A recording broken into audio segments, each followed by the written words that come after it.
আজকে আমরা চলে গিয়েছিলাম রানাঘাটের ছোট্ট শিশু অস্মিকা দাসের বাড়িতে। অস্মিকার চিকিৎসার জন্য যেই অর্থটা প্রয়োজন, সেই অর্থের জন্য আমরা যে চাকদাতে ক্যাম্পিং করেছিলাম, সেই ক্যাম্পিংয়ে যে অর্জিত অর্থটি, সেই অর্থটা আমরা তুলে দিতে গিয়েছিলাম আজকে অস্মিকার বাবা মার হাতে। নিচে যেই কিউআর কোডটা দেওয়া আছে, তার মাধ্যমে আপনারা অস্মিকার চিকিৎসার জন্য অনলাইনে সাহায্য করতে পারেন। আমরা যতটা পারছি সাহায্য করছি অস্মিকার জন্য। আপনারাও চেষ্টা করুন, যতটা সম্ভব হয় অস্মিকার জন্য আপনারা এগিয়ে আসুন।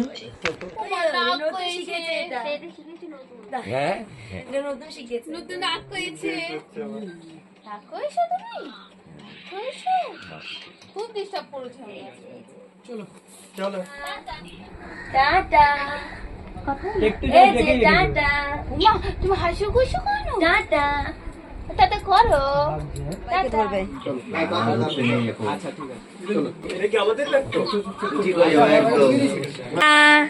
টাটা অস্মিকা।